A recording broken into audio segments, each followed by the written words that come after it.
बिल्लाहि मिनश्शैतानिर्रजीम बिस्मिल्लाहिर्रहमानिर्रहीम। क़ालल्लाहु तआला फ़ी कलामिहिल मजीद अल बुरहानिर रशीद वल फुरक़ानिल हमीद अलम यजिदका यतीमन फ़आवा। कुरान मजीद बुरहान रशीद से सूरह वद्दुहा की एक आयत आपके सामने तलावत की गई है।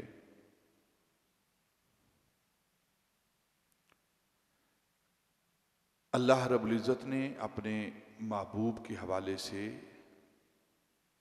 इस आयत मुबारका में महबूब की एक शान, एक अज़मत, अलम यजीद का यतीमन फ़आवा, जो शान यतीमी है नबी पाक सल्लल्लाहु अलैहि वसल्लम की, उसका ज़िक्र पाक किया। अलम यजिद का यतीमन, और क्या हमने आपको नहीं पाया यतीम, फ़आवा, और अपनी आगोश रहमत में जगह दी, अपनी आगोश रहमत में जगह दी। आबा का माना है ठिकाना देना, जगह देना। मावा आप लफ्ज़ सुनते हैं, मावा कहते हैं ठिकाने को, मल जाओ मावा। फ़आवा, और हमने ठिकाना दिया। कहाँ ठिकाना दिया? अपनी रहमत में, अपनी आगोश रहमत में आपको ठिकाना दिया। कुरान पाक का हम मुताला करें, तलावत करें कुरान पाक की, तो सूरह वद्दुहा के अंदर अल्लाह रब्बुल इज़्ज़त ने आयत नंबर 6 जो आपके सामने तलावत की गई है, अलम यजिद का यतीमन फ़आवा, और आयत नंबर 9 के यतीम को झिड़कना नहीं है। और फिर सूरह फजर के अंदर यतीम के अहकाम और यतीम के हवाले से अल्लाह रब्बुल इज़्ज़त ने बयान फरमाया। और फिर अगर हम सूरह निसा का मुताला करें, सूरह अन-निसा जो सूरह बकरा के बाद दूसरी बड़ी कुरान पाक की सूरत है, इसकी पहली 10 आयात, इन 10 आयात के अंदर अल्लाह रब्बुल इज़्ज़त ने यतीम के अहकाम, यतीम के बारे में जो जो मामलात हैं, उसके बारे में अल्लाह रब्बुल इज़्ज़त ने तफसील के साथ यतीम के हकूक़ का जिक्र किया है। यतीम किसे कहते हैं? उलमा, मुहद्दिसीन, मुफस्सिरीन लिखते हैं कि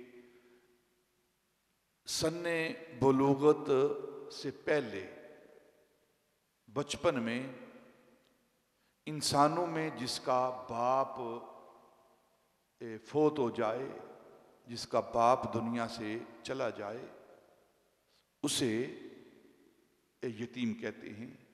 और जानवरों में जिसकी माँ दुनिया से चली जाए, उसे यतीम कहते हैं। हर फर्द बशर, हर इंसान के लिए यतीम होना कोई काबिल तारीफ, काबिल सताइश चीज़ नहीं है, बल्कि यतीम होना एक ऐब और सुकम ये शुमार किया जाता है। आम इंसानों के लिए, आम लोगों के लिए, आम उम्मतियों के लिए, आम लोगों के लिए यतीम होना ये कोई फ़ख्र की बात नहीं होती, ये कोई शान वाली बात नहीं होती, बल्कि ये एक ऐब और सुकम तसव्वुर किया जाता है। उसकी वजह क्या है? उसकी वजह यह है कि जिस अंदाज में उसकी तरबियत होनी चाहिए यतीम की, उसकी तरबियत करने वाला बाप वो मौजूद नहीं होता, तो उसकी जिंदगी के अंदर जो उसके अंदर खूबियां आनी चाहिए थी, जो कमालात पैदा होने चाहिए थे, वो कामिल तौर पर उन कमालात को, उन खूबियों को हासिल नहीं कर पाता।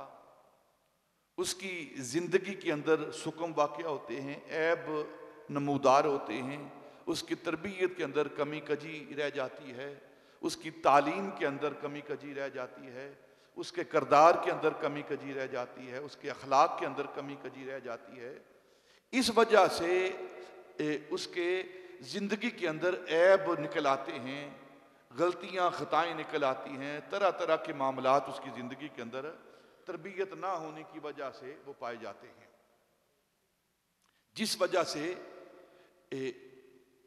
ये यतीम होना आम लोगों के लिए, यहां नबियों की बात नहीं और इमामुल अंबिया की बात नहीं कर रहा, मैं आम लोगों की बात कर रहा हूं। आम लोगों के लिए यतीम होना एक ऐब है, सुकम है, नक्स है। वो ऐब, सुकम और नक्स इसलिए है कि उनकी जिंदगी के अंदर कामलियत नहीं आती, कामलियत नहीं आती इल्ला माशाअल्लाह, लेकिन अक्सरियत पर हुक्म लगता है। देखें,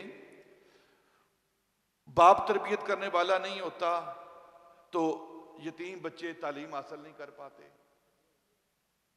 बाप तरबियत करने वाला नहीं होता तो उनके जिस्म की नशो नमा भी पूरी तरह, क्योंकि खुराक मुहैया नहीं होती तो जिस्म की नशो नमा भी पूरी तरह नहीं होती, तालीम मुकम्मल नहीं होती, अखलाक मुकम्मल नहीं होते, कोई ना कोई ऐब, कोई नक्स, कोई कलाम करने में उसके अंदर ऐब आता है। तो आम लोगों के लिए ये यतीम होना ये नक्स है। जिस तरह हमारे मुल्क के अंदर कुछ सियासी यतीम हैं, ये जो सियासतदान हैं, सियासतदान नहीं बल्कि ये सियासतबाज हैं, सियासतबाज हैं, ये सियासी यतीम है। सियासी यतीम किसे कहते हैं कि जिसकी जिंदगी के अंदर ऐब हों, नक्स हों, उनकी तरबियत मुकम्मल ना हो। और इनकी तरबियत मुकम्मल इसलिए नहीं है कि ये अपने ही मुल्क के राज बेचने वाले हैं। आप देखते हैं जो बयानात आ रहे हैं, अपने मुल्क के राज बेचे जा रहे हैं, किस लिए? सिर्फ अपने मफाद के लिए, अपनी सीट के लिए, अपनी कुर्सी के लिए मुल्क के राजों को बेचा जा रहा है, अपने मफाद के लिए जो मुल्क के सीक्रेट्स होते हैं उनको बेचा जा रहा है, और फिर मुल्क के जो मुहाफिज अदारे हैं उन पर तनकीद की जा रही है। ये वो सियासी यतीम लोग हैं।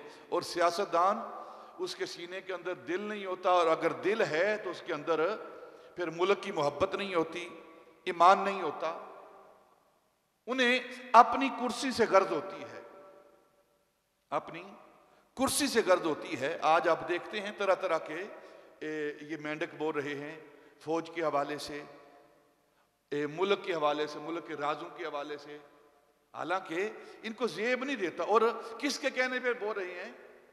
इंसान के लिए सबसे जो कीमती चीज है उसका मुल्क होता है, मुल्क की मोहब्बत होती है। और ये लोगों के कहने पर, इंडिया के कहने पर, रा के कहने पर, अमेरिका के कहने पर, ये सऊदी अरब जो बज़ाहिर हमारा बड़ा प्यारा मुल्क है, लेकिन अंदर अंदर से वो पाकिस्तान का कितना मुखालिफ है, सारे लोग जानते हैं। ये उनके कहने पर अपने मुल्क के राजों को बेचा जा रहा है, अपने कौमी इदारों पर तनकीद की जा रही है। ये वो लोग हैं जो सियासी यतीम हैं। और अल्लाह ताला इनको हदायत दे और कोई बंदा आए जो इनकी तरबियत करे। तो आम जो यतीम होता है वो उसका ऐब होता है, लेकिन यहां अल्लाह रब्बुल इज्जत अपने महबूब की यतीमी का जिक्र करके महबूब के चर्चे कर रहा है और महबूब की शान को बयान कर रहा है। उसकी वजह क्या है? देखें ना, आम लोगों के लिए यतीम होना ऐब है और नबी पाक सल्लल्लाहु अलैहि वसल्लम के लिए यतीम होना शान है, मर्तबा और मकाम है। इसकी मिसाल देता हूं, हरीस होना, हरीस होना ये ऐब है, हिरस बहुत बड़ा ऐब है। लालची होना ये बहुत बड़ा ऐब है, हरीस कहते हैं जिसे। और आम उम्मती का, आम लोगों का, आम इंसानों का हरीस होना ऐब है और नबी पाक सल्लल्लाहु अलैहि वसल्लम का हरीस होना ये आपकी शान है। कुरान ने बयान की है, हरीसुन अलैकुम बिल मुमिनीन। तो जिस तरह आम लोगों के लिए यतीम होना ऐब है, इसी तरह आम लोगों के लिए हरीस होना ऐब है और नबी पाक सल्लल्लाहु अलैहि वसल्लम के लिए यतीम होना भी आपकी शान है और हरीस होना भी आपकी शान और मर्तबा है। अल्लाह रब्बुल इज्जत ने कुरान पाक के अंदर इरशाद फरमाया, अलम यजिद का यतीमन फआवा, क्या हमने आपको यतीम नहीं पाया? और फिर क्या किया? फआवा, अपनी आगोश रहमत में जगह दी। यतीम एक होता है यतीम, और हजरत साहिब कशाफ ने, जारुल्लाह ज़मअशरी ने नबी पाक सल्लल्लाहु अलैहि वसल्लम की यतीमी का इस आयत का तफसीर करते हुए, बयान करते हुए आपने फरमाया कि नबी पाक सल्लल्लाहु अलैहि वसल्लम आप सिर्फ यतीम नहीं बल्कि आप दुर्रे यतीम हैं। क्या हैं? दुर्रे यतीम। दुर कहते हैं मोती को, दुरुन मोती। कैसा मोती? वो मोती जो खालिस हो, एक बात, जो मोती खालिस हो और सदफ में, सीप में अकेला हो,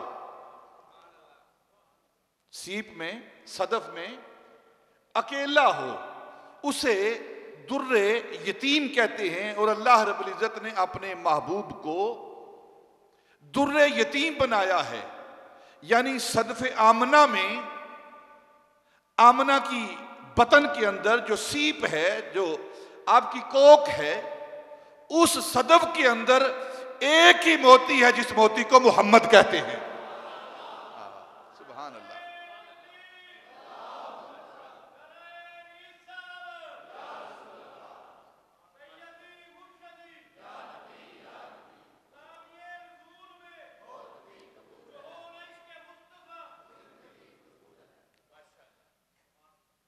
दुर्रे यतीम, दुर उस मोती को कहते हैं, आम भी मोती होते हैं, याकूत भी मोती है, सारे मोती हैं, लेकिन दुर उस मोती को कहते हैं जो सीप में, सदफ में अकेला हो।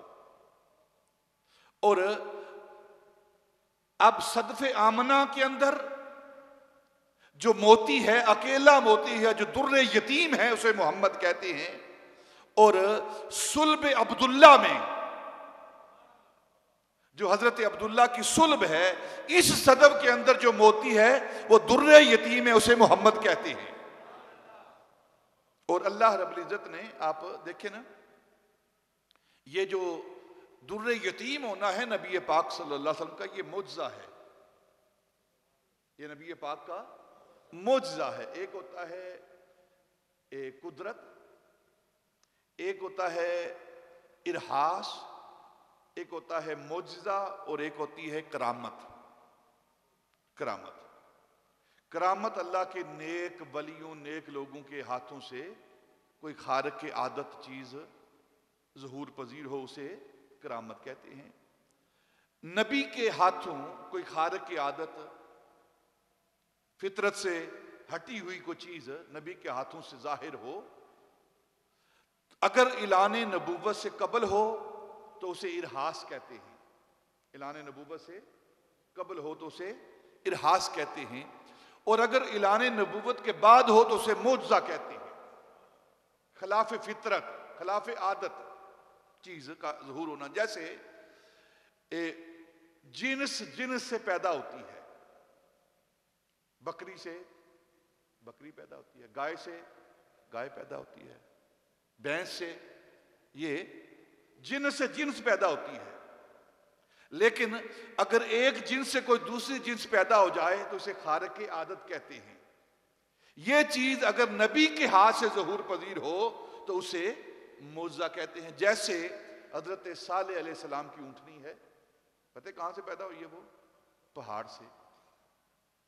अब पत्थरों से ऊंटनियां पैदा नहीं होती, पत्थरों से ऊंटनियां पैदा नहीं होती, लेकिन अगर अल्लाह का नबी चाहे तो पत्थरों से ऊंटनियां पैदा हो जाती हैं, पैदा हो जाती हैं। तो ये इसे मौजज़ा कहते हैं। नबी पाक सल्लल्लाहु अलैहि वसल्लम की ज़ाते बरक़ात, आपकी बचपन के अंदर कुछ मौजज़ात हुए हैं और कुछ ऐलान नबुव्वत के बाद मौजज़ात हुए हैं। जो बचपन में हुए हैं उन्हें इरहास कहा जाता है और जो ऐलान नबुव्वत के बाद हुए हैं उन्हें मौजज़ात कहा जाता है। और जो काम अल्लाह रब्बुल इज़्ज़त के दस्ते कुदरत से जाहिर हो, अल्लाह के दस्ते कुदरत से खिलाफे आदत, खिलाफे फितरत काम जाहिर हो तो उसे कुदरत कहते हैं, उसे कुदरत कहते हैं। जैसे एक बच्चा माँ बाप के मिलाप से पैदा होता है, माँ बाप के आदमी, इंसान, फर्द इस कायनात के अंदर जो पैदा होते हैं वो माँ बाप के नर और मादा के मिलाप से पैदा होते हैं। और कभी अल्लाह चाहे अपनी कुदरत का इजहार करे तो आदम को बगैर माँ बाप के पैदा कर दे। अब माँ बाप से औलाद जन्म लेती है, अगर अल्लाह अपनी कुदरत का इजहार करे तो हव्वा को आदम की पसली से पैदा कर दे। अल्लाह अगर अपनी कुदरत का इजहार करे तो हजरत ईसा अलैहिस्सलाम को बगैर बाप के पैदा कर दे। ये उसकी कुदरत है। नबी पाक सल्लल्लाहु अलैहि वसल्लम का यतीम होना ये आपका मौजज़ा और इरहास है। किस तरह? जिस तरह आपका पैदा होना मौजज़ा है और फिर पैदा होकर सर सजदे में रखना मौजज़ा है, शहादत की उंगली आसमान की तरफ उठाना मौजज़ा है, और फिर आंखों में सुरमा डला हुआ होना ये आपका मौजज़ा है, सर पे तेल लगा होना ये आपका मौजज़ा है, मांग का निकले हुए पैदा होना ये आपका मौजज़ा है, जिस्म पर खुशबू लगी हो और इस अंदाज में आप पैदा हो ये आपका मौजज़ा है, जिस्म से हर तरह की गलाजत दूर हो चुकी हो ये आपका मौजज़ा है, नाफ बुरीदा पैदा हो ये आपका मौजज़ा है, और फिर मखतून पैदा हो ये आपका मौजज़ा है, और फिर उस उंगली से चांद के 2 टुकड़े करें ये मौजज़ा है, सूरज को वापस लाएं ये मौजज़ा है, दरख्तों को अपने पास बुलाएं ये मौजज़ा है, सड़ी हुई खजूरें उगाएं ये मौजज़ा है, कंकरों से कलमा पढ़ाएं ये मौजज़ा है। इसी तरह जिस तरह नबी पाक के ये मौजज़ात हैं, इसी तरह यतीम होना भी आपका मौजज़ा है, यतीम होना भी आपका मौजज़ा है। और अल्लाह रब्बुल इज़्ज़त ने आपको फकत यतीम नहीं बल्कि दुर्रे यतीम पैदा किया है। दुर कहते हैं उस मोती को जो सीप में, सदफ में अकेला हो। और आप जानते हैं कि नबी पाक सल्लल्लाहु अलैहि वसल्लम की पैदाइश से कबल, आपके पैदा होने से पहले ही आपके वालिद का इंतकाल हो चुका था। एक रवायत है कि अभी जो नूर मुंतकिल हुआ है सैयदा आमना के बतन के अंदर हजरत अब्दुल्ला से, तो 2 माह बाद, इस नूर के मुंतकिल होने के 2 माह बाद हजरत अब्दुल्ला का वसाल हो गया। और एक रवायत है कि 5 माह बाद वसाल हो गया है। लेकिन ये बात सब तारीख वालों ने लिखी है, सीरत वालों ने लिखी है कि आपकी पैदाइश से कबल ही हजरत अब्दुल्ला का वसाल हो गया था। अल्लाह चाहता तो उनको जिंदा रखता, बाद में भी जिंदा रखता, उसकी शान है, जिसको मर्जी जिंदा रखे, जिसको मर्जी मौत दे। लेकिन हजरत अब्दुल्ला रजी अल्लाह तआला अन्हु जो नबी पाक के वालिद हैं, नबी पाक की पैदाइश से कबल ही उनका वसाल हो जाना, उलमा मुफस्सिरीन लिखते हैं उसका सबब क्या है? उसका सबब ये है कि अगर आप जिंदा रहते तो दूसरे बेटे की उम्मीद होती, दूसरे बेटे के आने की उम्मीद होती तो अल्लाह रब्बुल इज्जत ने महबूब को दुर्रे यतीम पैदा किया है। ना कोई दूसरा बेटा आए, ना मोहम्मद का सानी को आए, और ना बाप जिंदा रहे। अगर वो जिंदा रहेगा तो फिर बेटा आएगा। तो अल्लाह रब्बुल इज्जत ने जिंदगी पैदा होने से पहले ही हजरत अब्दुल्ला को उठा लिया ताकि कोई दूसरा बेटा पैदा ही ना हो, ये अपनी सीप में, अपने सदफ में अकेला रहे। और फिर ये सिर्फ हजरत आमिना रजी अल्लाह ताला अन्हा के लिए अकेले नहीं है, दुर्रे यतीम नहीं है, हजरत अब्दुल्ला के लिए दुर्रे यतीम नहीं है, बल्कि इस आलम इम्कान में, इस आलम इम्कान में भी आप अकेले हैं और आलम किदम में भी आप अकेले हैं। यानी कि इस दुनिया के अंदर आप दुर्रे यतीम हैं और अल्लाह रब्बुल इज्जत के पास भी बस आप ही हैं, अकेले हैं, कोई दूसरा मोहम्मद अल्लाह के पास भी नहीं है। रुखे मुस्तफा है वो आईना, रुखे मुस्तफा है वो आईना कि अब ऐसा दूसरा आईना ना किसी के चश्मे ख्याल में, ना दुकान आईना साज में, ना दुकान आईना साज में। अल्लाह रब्बुल इज्जत ने आपको दुर्रे यतीम पैदा किया है, अकेला पैदा किया है। आप पैदा हुए, पैदा होने से पहले बाप का साया उठ गया, पैदा होने से पहले बाप का साया उठ गया। 6 साल के हुए मां का साया उठ गया। फिर 8 साल के हुए दादे का साया, हजरत अब्दुल मुत्तलिब का साया उठ गया। साए पसंद ना आए परवरदिगार को, साए पसंद ना आए परवरदिगार को, बेसाया कर दिया इस सायादार को। अल्लाह रब्बुल इज्जत ने पसंद ही नहीं फरमाया कि मेरे महबूब पर किसी का साया हो, और इतना बेसाया बनाया, इतना बेसाया बनाया, इतना बेसाया बनाया कि खुद महबूब के जिस्म का साया नहीं बनाया, महबूब के जिस्म का साया नहीं बनाया। और फिर लोग कहते हैं कि साया तेरे पैकर का न था, मैं तो कहता हूं कि जहां बर पे है साया तेरा। हजरत इमाम जाफर सादिक रजी अल्लाह तआला अन्हु आप फरमाते हैं कि अल्लाह रब्बुल इज्जत ने अपने महबूब को यतीम पैदा क्यों किया है, बेसाया पैदा क्यों किया है, किसी का साया आप पर नहीं रखा। पैदा होने से पहले बाप का साया उठा लिया, 6 साल के हुए मां का साया उठा लिया, 8 साल के हुए दादे का साया उठा लिया।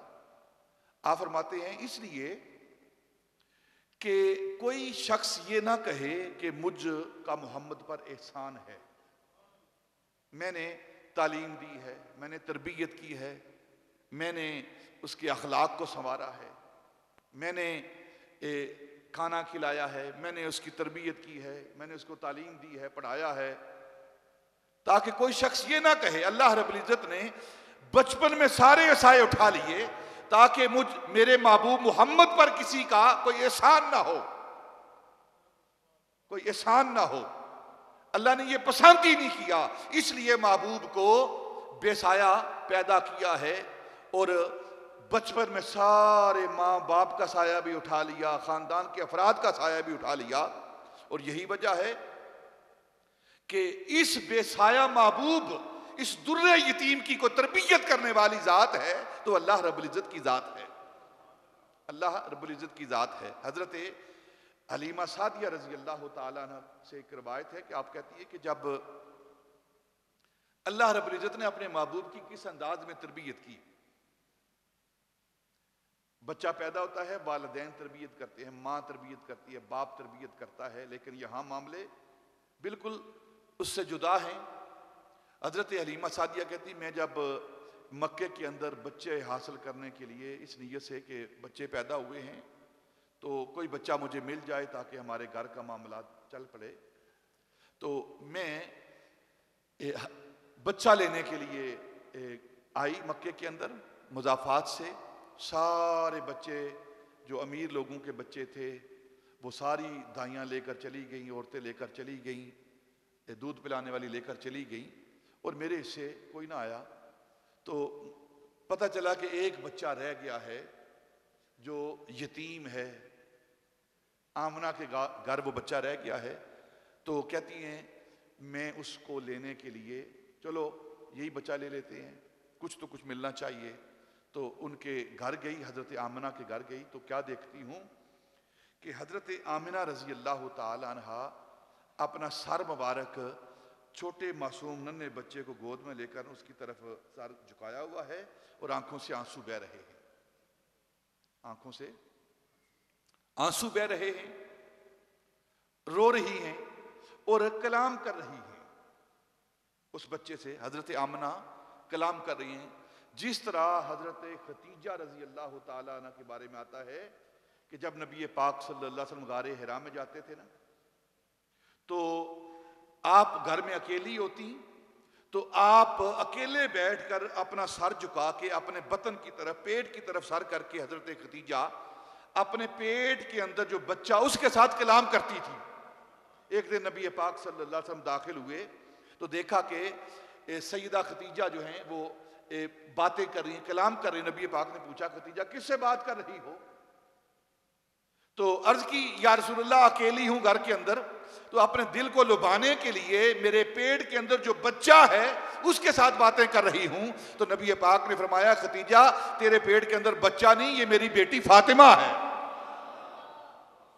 ये मेरी बेटी फातिमा है जिससे तुम कलाम कर रही हो। तो जिस तरह सईदा खतीजा रजी अल्लाह ताला अन्हा अपने सर को झुका के अपने बतन की तरफ देखकर वो बातें कर रही थी, इसी तरह हजरत आमिना रजी अल्लाह ताला अन्हा अपनी गोद में लिए हुए बच्चे के साथ कलाम कर रही हैं, आंखों में आंसू हैं। और बात क्या कर रही हैं?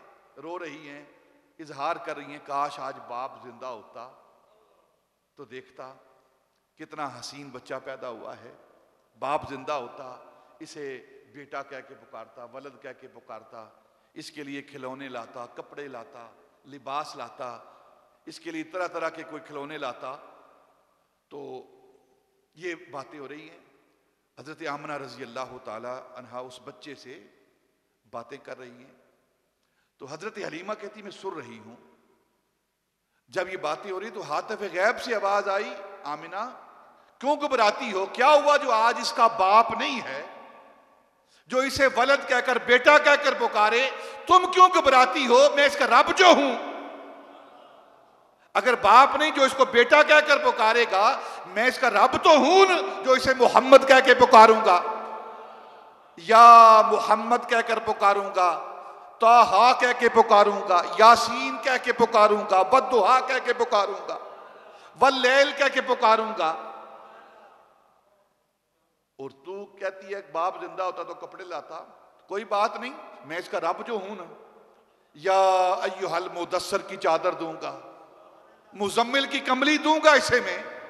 और अगर सवारी की जरूरत पड़ी, तुम कहती हो कि इसका बाप अब्दुल्ला जिंदा होता तो वह ऊंटनी लेकर आता, इसे सवार कराता, तो कोई बात नहीं, अगर इसका बाप जिंदा नहीं इसके लिए सवारी ऊंटनी नहीं ला सकता, मैं इसका रब तो हूं न, अगर जरूरत पड़ेगी तो बुराक जन्नत से लाकर इसकी सवारी करूंगा मैं इसको ताहा कह के पुकारूंगा, यासीन कह के पुकारूंगा, मुजम्मिल कह के पुकारूंगा, मुदस्सिर कह के पुकारूंगा, रसूल कह के पुकारूंगा, नबी कह के पुकारूंगा। और अगर इसे खिलौनों की जरूरत पड़ी ना तो कोई बात नहीं, जमीन के बच्चे जमीन के खिलौने इस्तेमाल करते हैं, खाकी बच्चे खाकी खिलौने इस्तेमाल करते हैं, और ये तो मेरा नूर है ना। और अगर इसे खिलौनों की जरूरत पड़ी तो फिर अपने बचपन में ये चांद के साथ खेला करेगा, मैं चांद को इसका खिलौना बना दूंगा।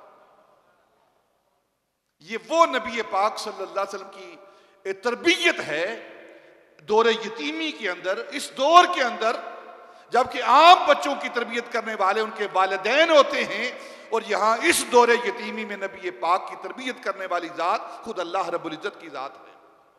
और यही वजह है कि जब नबी पाक सल्लल्लाहु अलैहि वसल्लम ने दावा नबूवत किया, ऐलान नबूवत किया, इजहार नबूवत किया, तो कुफार ने दलील मांगी। पूछा दलील क्या है आपके नबी होने की, आपके रसूल होने की, अल्लाह के वाहद होने की, जिस इलाह की तुम इबादत का कहते हो उसके इलाह होने की दलील क्या है?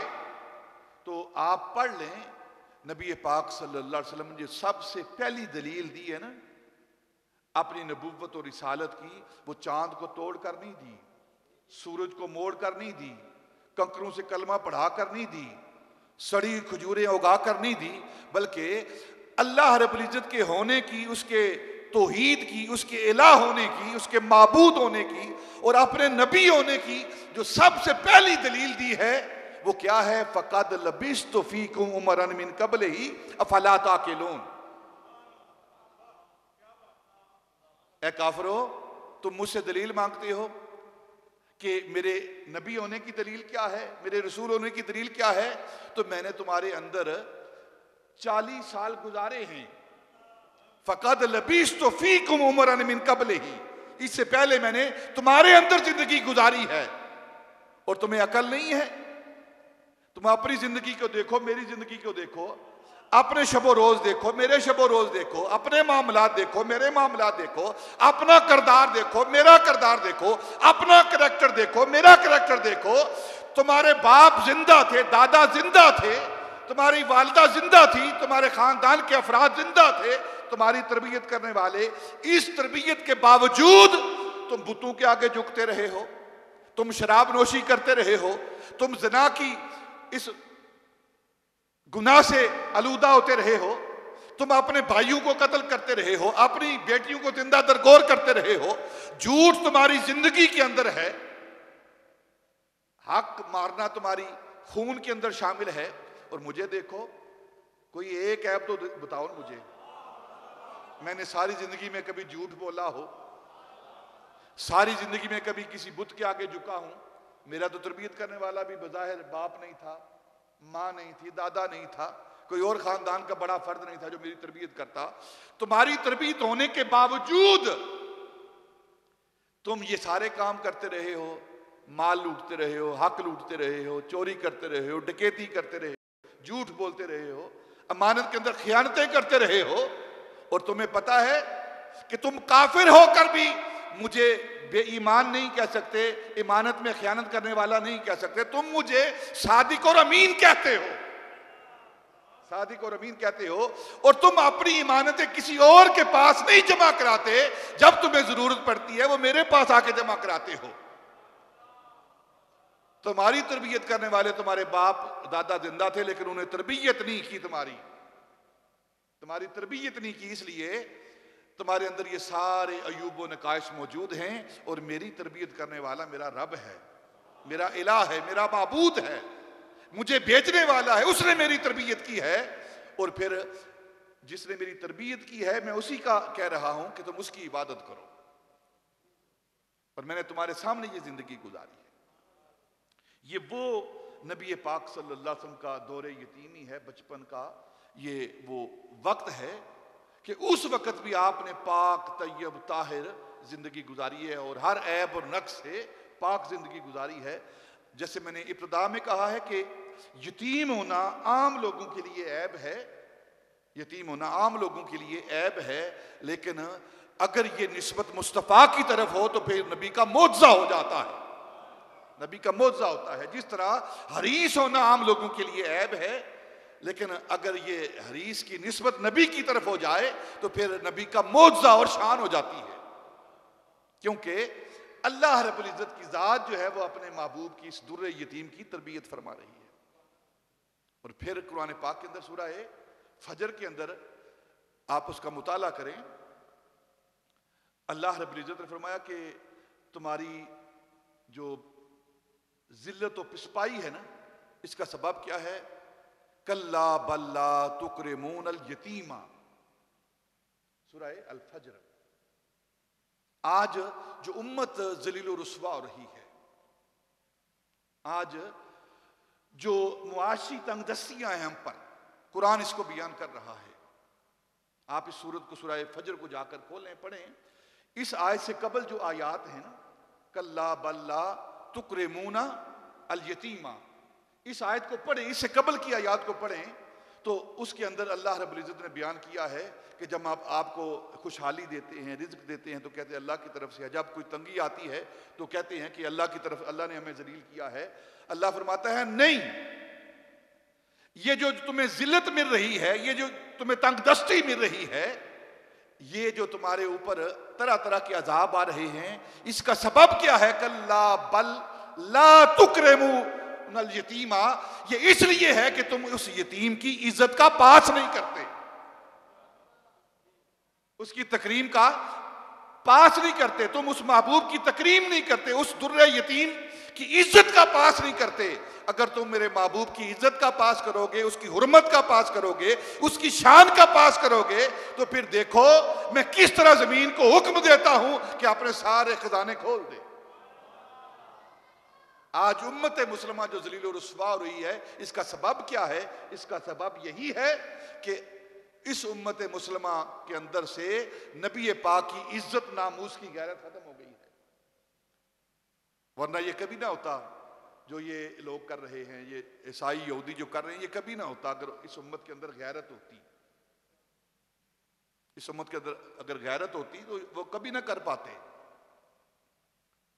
ये इसीलिए हो रहा है कि उम्मत के अंदर से जो गैरत मुस्तफ़ा है, जो नबी पाक की मोहब्बत है, वो मांद पड़ गई है, दुनिया की मोहब्बत गालिब आ गई है। और कुछ लोग सिर्फ जोर देते हैं बस नमाज पढ़ी आओ, नबी पाक की इज्जत का कोई मामला नहीं, पास कोई मामला नहीं है, बस ध्यान दो नमाज की, दाढ़ी की तरफ ध्यान दो और नमाज की तरफ ध्यान। और किसी ने क्या खूब कहा है, नमाज अच्छी, रोज़ा अच्छा, हज अच्छा, ज़कात अच्छी, मगर मैं बावजूद इसके मुसलमान हो नहीं सकता। न कट मरूं जब तक ख्वाजाए बतहा की इज्जत पर, खुदा शाहिद है कामिल मेरा ईमान हो नहीं सकता। और पहले भी मैंने ये बात अर्ज की थी, फिर कर देता हूं, दोहरा देता हूं ताकि हमारे सीनों के अंदर गैरत पैदा हो। साहिब शिफा काजी अजाज मालिकी रहमतुल्लाह ताला अलैह, आप कहते हैं कि अगर उम्मत के सामने नबी पाक सल्लल्लाहु अलैहि वसल्लम की तौहीन हो, नबी पाक की शान के अंदर कमी बयान की जाए और उम्मत उसका बदला ना ले सके, उसका बदला ना ले सके, तो फिर सवाल किया गया उम्मत क्या करे? तो आपने फरमाया फिर उस उम्मत को जीने का कोई हक नहीं है, उसको जिंदा रहने का कोई हक नहीं है, वो मर जाए जो अपने आका मौला की इज्जत की हिफाजत नहीं कर सकती। फिर उस उम्मत के जीने का क्या मकसद है? और हजरत इमाम रब्बानी रज़ी अल्लाह ताला अन्हु आप फरमाते हैं कि सबसे जो, बल्कि ये सारी दुनिया इसको तस्लीम करती है कि सारी इबादतें वो ज़न्नीउल कबूल हैं, लेकिन एक इबादत है जो कतीउल कबूल है। वो क्या है? वो दुरूद पाक है। जब इंसान नबी पाक पर दुरूद भेजता है तो सारी इबादत जो हम करते हैं, नमाज पढ़ते हैं, रोज़ा रखते हैं, हज करते हैं, ज़कात देते हैं, मसाजिद बनाते हैं, मदारस बनाते हैं, दाढ़ी रखते हैं, अमामा पहनते हैं, जो भी नेकी के काम करते हैं, गरीबों मुस्किनों का ख्याल रखते हैं, सदका खैरात करते हैं, ये सारी की सारी ज़न्नी उल कबूल हैं। यानी अल्लाह की बारगाह में उसने ज़न है कि वो कबूल कर लेगा, लेकिन कती उल कबूल नहीं है। कती उल कबूल इबादत कौन सी है? वो नबी पाक की ज़ात पर दुरूद भेजना है। और हज़रत इमाम रब्बानी रज़ी अल्लाह ताला अन्हु कहते हैं कि अगर किसी के सामने नबी पाक की शान को कम किया जाए, आपकी तौहीन की जाए, आपकी शान के अंदर गुस्ताखी की जाए और उस बंदे के दिल के अंदर उसके बारे में नफरत पैदा ना हो, उसका दिल जोश ना मारे, उसका दिल खोले ना, उसके अंदर जज्बात ना आए, तो ये जो कतीउल कबूल इबादत है वो भी अल्लाह उसकी कबूल नहीं करता, वो भी उसके मुंह पे मार देता है। आज उम्मत मुसलमान देखे कि हम क्या कर रहे हैं और हमारा मामला क्या है। मामला क्या है?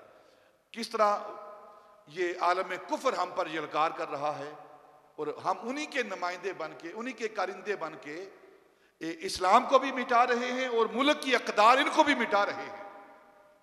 ये जितने भी बयान आ रहे हैं ना, ये उन्हीं की नुमाइंदे बन के बयान दे रहे हैं ना। कभी फौज के खिलाफ बयान हो रहा है, कभी मुल्क के खिलाफ बयान हो रहा है, ताकि मुल्क कमजोर पड़ जाए।